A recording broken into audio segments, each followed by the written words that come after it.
আসসালামু আলাইকুম রহমতুল্লাহি ওবারকাতুহু। আজকে আমি আপনাদের জন্য নিয়ে এসেছি নতুন একটি গল্প। গল্পটির নাম হচ্ছে এক বৃদ্ধার ইসলাম গ্রহণ। বৃদ্ধার ইসলাম গ্রহণ। কয়েক বছর আগে এক বিখ্যাত দায়ী বক্তৃতা দেওয়ার জন্য ইউরোপে যান। একদিন তিনি স্টেশনে বসে ট্রেনের জন্য অপেক্ষা করছিলেন। তার পাশেই বসেছিলেন একজন বৃদ্ধা। বৃদ্ধার বয়স ৭০-এর বেশি হবে, প্রায় সবগুলো দাঁত পড়ে গেছে। তিনি একটি আপেল খাওয়ার চেষ্টা করছিলেন, কিন্তু আপেল অল্প কয়েকটি দাঁত দিয়ে একটা আস্ত আপেল খাওয়া তার জন্য মোটেই সহজ ছিল না। দাই তার কাছে গিয়ে বললেন, মা, আপনি কিছু মনে না করলে আমি আপেলটা কেটে দিই। তারপর থেকে একটি ছোট ছুরি বের করে আপেলটি পাতলা করে কেটে দিলেন তিনি। কিছুক্ষণ তাকিয়ে থেকে বৃদ্ধাটা অঝোর ধারায় কাঁদতে শুরু করলেন। তিনি প্রশ্ন করলেন, মা, আপনি কাঁদছেন কেন? কাঁদতে কাঁদতে বৃদ্ধা বললেন, বিগত 10 বছর থেকে আমি একাকী, অসহায়। কেউ আমার খোঁজ খবর নেয় না, এমনকি আমার সন্তানও না। তোমাকে দেখে মনে হচ্ছে অন্য দেশ থেকে এসেছো।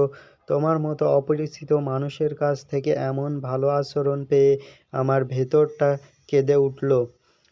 মনোযোগ দিয়ে বৃদ্ধার কথা শুনে তিনি বললেন, মা, আমার ঈমানের তাগিদেই আমি এমন বাবা মা ও বয়োজ্যেষ্ঠদের সাথে সদয় আচরণ করতে আমি বাধ্য। এমনকি পিতামাতা যদি কর্কশভাবে কথা বলেন, তবুও আমি তাদের আনুগত্য করতে বাধ্য। পিতামাতার সন্তুষ্টি আল্লাহ তাআলার সন্তুষ্টি, পিতামাতার অসন্তুষ্টি আল্লাহ তাআলার অসন্তুষ্টি। এ কারণে আমাদের দেশের সন্তানরা সাধারণত বাবা মায়ের সাথে উত্তম আচরণ করে। তাদের ভালোবাসা, শরিয়া, ইসলামী আইন আমাদের এমন আচরণ করারই নির্দেশ দেয়। আমার মাও আপনার মতোই। মা আমার সাথে থাকেন, তিনি এমনভাবে থাকেন যেন তিনিই বাড়ির মালিক, বাড়ির রানী। বাইরে যাওয়ার আগে আমরা তার অনুমতি নিই। তিনি না আসা পর্যন্ত আমরা খেতে বসি না। আমি নিজে মায়ের সেবা করি, আমার স্ত্রী সন্তানেরাও এ কাজে আমাকে সাহায্য করে।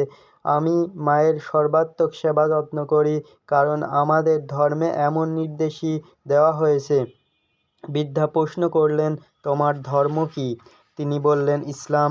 বৃদ্ধা আগেও ইসলাম সম্পর্কে শুনেছেন, তবে খুব বেশি কিছু জানেন না।